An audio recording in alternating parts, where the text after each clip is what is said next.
What was it like on the set of Little House on the Prairie? The actress who played Michael Landon's wife says it wasn't as wholesome as it seemed. Picture this: a wholesome family gathered around the television set on a Tuesday night, watching a pioneer family work the land, go to church, and love one another through hardship. For 9 seasons, from 1974 to 1983, Little House on the Prairie was exactly that kind of show, a warm, reliable constant in American living rooms. It won hearts, earned awards, and built a legacy that still endures decades later. Millions of viewers believed they were watching something pure, something untouched by the chaos of Hollywood. But what if everything you thought you knew about that beloved prairie was only half the story? What if the scenes that made it to your screen were the polished surface of something far more complicated underneath? Because the truth is, behind those sunlit wheat fields and heartfelt family dinners, there were bloopers nobody caught, feuds nobody talked about, and secrets that the producers never wanted you to discover. Once you see them, you truly cannot unsee them.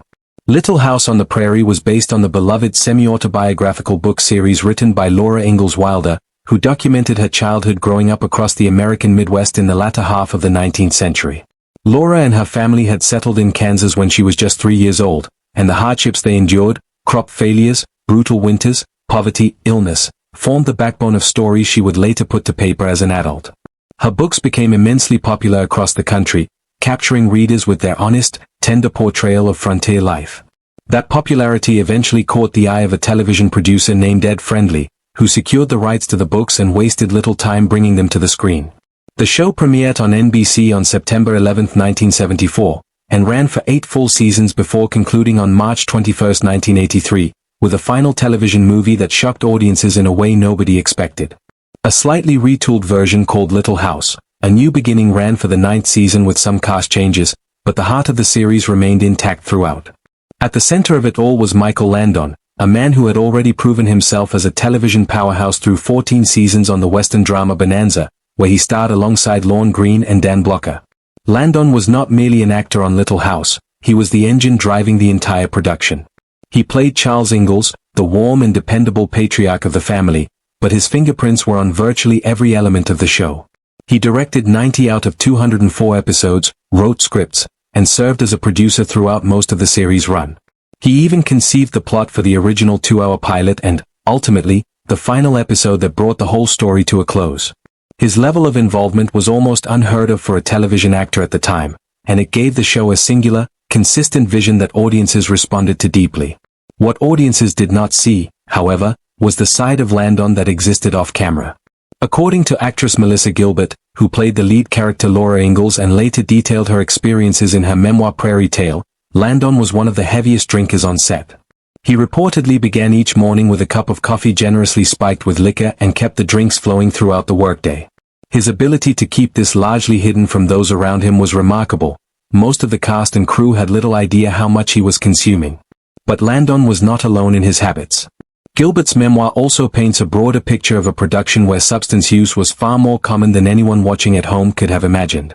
Reportedly, the crew consumed 2 30-packs of beer on an average day of filming, and particularly grueling shoot days were informally labeled 3-case days by those on set. It was an open secret among the people working there, even if it remained entirely invisible to the viewing public. Landon's personal life also made waves among the cast. He divorced his wife during the production of the series in order to pursue a relationship with a makeup artist on set named Cindy Clerico. For Melissa Gilbert, who had already experienced the pain of her parents' divorce when she was just 8 years old and who had come to look up to Landon as a father figure following the tragic death of her own adopted father, this felt like a deep personal betrayal. Gilbert was only 11 years old when she was first cast on the show, and she had found in Landon a surrogate parent who told her he loved her like a daughter. Learning that he had walked away from his family shattered something in her, and she cut off all contact with him for a time. It was only when Landon was diagnosed with pancreatic cancer that Gilbert chose to reconcile with him. She made peace with the man she had once idolized, and after his passing in 1991 at the age of 54, she honored his memory by naming one of her children Michael. Beyond Landon, the cast itself was a fascinating and sometimes turbulent collection of personalities. One of the show's most enduring stories involves the 2 actresses at the center of its most famous rivalry. On screen, Laura Ingalls and Nellie Oleson were sworn enemies, constantly scheming against each other, trading insults, and occasionally rolling around in the mud in one of television's most satisfying catfight sequences. In real life, Melissa Gilbert, who played Laura, and Alison Arngrim, who played the infamously spoiled Nellie, were genuinely inseparable best friends. The two spent time together constantly when they were not filming, had sleepovers at each other's homes, and shared the kind of mischievous camaraderie that comes from being young people thrown together in an unusual situation. Their ability to portray such convincing animosity toward each other on screen while genuinely adoring each other off camera remains one of the more remarkable acting achievements of the series, especially considering how young they were at the time. That friendship, however, had a mischievous edge that sometimes came at the expense of others. Melissa Gilbert struggled visibly with the romantic storylines she was required to perform as she got older on the show. When she was just 15 years old, she filmed her first on-screen kiss, which was also, by her own account, her very first kiss in real life, with actor Dean Butler, who played her love interest Almanzo Wilder. Butler was 23 at the time, and the age gap made the experience genuinely distressing for Gilbert. She turned to Landon, who was both a director on the show and her trusted mentor, and he took her discomfort seriously enough to bring it to the producers. The scene was adjusted so that instead of a full kiss, the moment became a simple peck on the cheek. It was a small but meaningful accommodation that reflected the care Landon had for the young actress in his charge. Alison Arngrim and her co-star Steve Tracy, who played Nellie's husband Percival on the show, were not quite so sensitive about the situation. The two decided, in what they considered good-natured teasing, to stage exaggerated, theatrical make-out sessions in front of Gilbert both on camera and off, specifically to provoke her embarrassment. They were well aware of how uncomfortable she found romantic displays, and they used that knowledge to get a reaction out of her whenever possible. What made the whole dynamic even more layered was the fact that Steve Tracy was gay, meaning the theatrical romance he performed with Arngrim was purely a comedic act designed entirely to torment their mutual friend. By all accounts, Gilbert was mortified on a regular basis, though in retrospect the incident has been recounted as part of the genuine warmth and camaraderie that defined their friendship. Not every relationship on set was so playful. The tension between Melissa Gilbert and Melissa Sue Anderson, who played Mary Ingalls, Laura's older sister, was anything but a friendly prank. The two actresses reportedly could not stand each other for the entire duration of the series, and their feud was no secret among those working around them. Gilbert described Anderson as cold and difficult in her memoir, while other cast members have echoed that Anderson tended to keep people at a distance.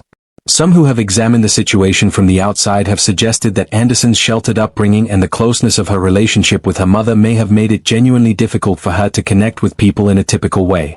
Whatever the root cause, the feud ran deep enough that even years after the final episode aired, neither woman appeared willing to extend an olive branch. Two actresses who spent years portraying loving sisters on screen were, in private, barely speaking to each other. The practical jokes that circulated on the Little House set have become the stuff of Hollywood legend, and Michael Landon was the undisputed ringleader. Actress Rachel Greenbush, who played the youngest Ingalls sibling Carrie, revealed in an interview years later that Landon was an enthusiastic prankster who loved nothing more than catching people off guard. Greenbush and Gilbert would spend their breaks catching frogs at a nearby creek, then bring the frogs back to the set and hand them to Landon. His preferred use for them was to place a frog inside his mouth, approach an unsuspecting cast or crew member with a calm expression, and then open wide, sending both the startled amphibian and the person on the receiving end into a panic. The image of a fully grown television star doing this to his colleagues between takes of a family drama is somehow both absurd and completely fitting for what the set apparently felt like. Arngrim confirmed in a 2018 interview on the Today Show that Landon had a warm, infectious sense of humor that made him beloved by nearly everyone around him. And then there are the bloopers, the continuity errors, anachronisms, and production mistakes that decades of dedicated fans have catalogued with impressive thoroughness. Some of them are small and easy to forgive. The family quilt, for instance, has a habit of appearing in multiple locations across different episodes, turning up on the beds of various characters across seasons as if it has a life of its own. A set of tree branches visible outside the upstairs bedroom window in at least 2 episodes, The Monster of Walnut Grove and The Music Box, can be seen rustling and heard making noise as though caught in a strong wind. The problem is that there is no tree near the house in any other scene of the show, suggesting the branches were either stock footage or a sound effect that was repurposed without much thought for consistency. These are the kinds of details that would have been nearly impossible to catch on a single viewing in the 1970s but become glaring once you start looking for them. More significant are the anachronisms that reveal how difficult it is to authentically recreate a historical period on a television budget and schedule. Little House was set in the 1870s and 1880s, but sharp-eyed viewers have noted that Caroline Ingalls can occasionally be spotted wearing what appears to be a bra, an undergarment that was not actually invented until 1912. Some of the women on the show sport hairstyles with curls or perms that look far more at home in the 1970s than the 1870s.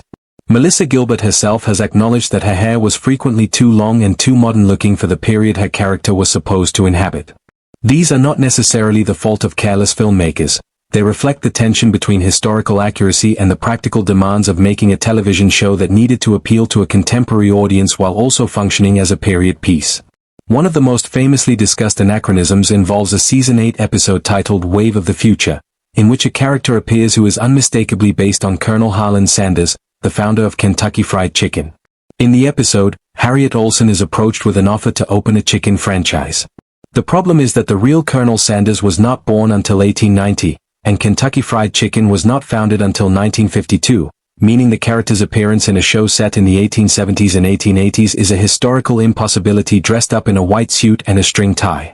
Whether it was intended as a playful joke or simply slipped past the research team is unclear, but it remains one of the more delightful absurdities in the show's catalog. The pregnancy storyline involving Laura also has fans scratching their heads. According to both Gilbert and a dedicated fan who runs a Little House website, Laura's pregnancy on the show lasted well over a year when you trace it across episodes. She announced her pregnancy during what appeared to be a warm season, and yet by the following summer she was still awaiting the birth. The continuity tracking required to catch this kind of error speaks to the level of devotion that Little House fans have brought to their viewing over the decades. Then there is the matter of Albert, one of the adopted children who joined the Ingalls family in later seasons. The character became a fan favorite, and his arc included a made-for-television movie in which the story implied he had died. However, in a subsequent episode of the series, it was mentioned that Albert had grown up to become the Doctor of Walnut Grove, a detail that is impossible to reconcile with his apparent earlier death. The contradiction bothered fans enough that one viewer arranged a special surprise for their partner. They reached out to Melissa Gilbert and asked her to record a personalized video message addressing the inconsistency. Gilbert, sporting her trademark good humor, acknowledged the confusion fully and offered a tongue-in-cheek resolution. She proposed that Albert had indeed met his end in the movie, but had subsequently returned to town as an undead physician. Walnut Grove's own zombie doctor, committed to serving his community from beyond the grave. The Season 5 episode titled The Odyssey provides another memorable production hiccup. In a tense scene where a character named Albert is threatened by an unknown attacker on a moving train, the camera catches something unintentional. When the body is thrown from the train, the object that goes flying is visibly a mannequin rather than a living stunt performer. The dummy lands in the grass while the actual stuntman rolls safely down a nearby hill, creating a split-second moment where two separate figures can be spotted in the same shot, one artificial and stationary, one very much alive and moving in the opposite direction. It is exactly the kind of mistake that would have been caught immediately with modern digital effects but flew past editors in the pre-digital era of television production. The final episode of the series, a television movie titled The Last Farewell, carries perhaps the most significant continuity issue of all. The story is set in 1901, which would mean that roughly 14 years have passed since the events of the final season, when Laura's own voiceover established that the timeline was in the spring of 1887. Logically, the adults from the earlier seasons would be in their 60s and 70s by this point. The real Charles Ingalls, the historical figure on whom Michael Landon's character was based, passed away in 1902, just a year after the movie's setting. Yet the characters in The Last Farewell appear almost entirely unchanged, as though they have not aged a day. The children who had appeared in the final seasons and who should, by 1901, have been young adults, look exactly as they did when viewers last saw them. It is the kind of lapse that is easy to understand from a production standpoint. Audiences do not always respond well to dramatic aging makeup, but it remains a notable inconsistency in a show that prided itself on emotional authenticity. The real Walnut Grove, for what it is worth, does exist. Laura Ingalls Wilder lived in Walnut Grove, Minnesota, for several years of her childhood, and the town was formally founded in 1874 and incorporated in 1879. It sits in Redwood County and remains a small community to this day, with a population of just over 800 residents and a land area of roughly 1 square mile. The town has embraced its connection to the Wilder legacy and draws visitors who want to connect with the landscape that inspired the books and, by extension, the television series that brought those books to a wider audience. As for what happened to the cast members after the cameras stopped rolling, the stories are as varied as the characters they played. Melissa Gilbert went on to serve as president of the Screen Actors Guild from 2001 to 2005, and in 2016 she ran as a Democratic candidate for a congressional seat in Michigan's 8th District before being forced to withdraw due to injuries she had sustained years earlier. Jonathan Gilbert, who played Willie Olson, and who was in real life Melissa Gilbert's adopted sibling, stepped away from acting entirely after the show ended, earned an MBA in finance, and built a career as a stockbroker in New York. Sadly, the two became estranged in adulthood, a private rift that contrasts sharply with the sibling bond their characters shared on screen. Karen Grassel, who played the steady and beloved Caroline Ingalls, continued working in television and film after the show but never found a role that matched the visibility she had achieved on the Prairie. Alison Arngrim channeled her experiences into advocacy work and authored a memoir of her own, Confessions of a Prairie Bitch, which became a bestseller. What Little House on the Prairie ultimately represents is something genuinely complicated, a show that delivered warmth, morality, and comfort to millions of families while harboring behind-the-scenes realities that were considerably messier than anything that made it to the screen. The bloopers are funny, the feuds are fascinating, and the personal struggles of the people who made the show are, in their own way, as human and relatable as anything the Ingalls family ever went through on their small farm in Minnesota. Michael Landon built something that lasted, and the fact that it endures, discussed, dissected, and rewatched by new generations of viewers who were not even born when it first aired, is a testament to the strange alchemy that makes certain stories stick. The Little House may have had cracks in its walls that nobody wanted you to notice, but it is still standing.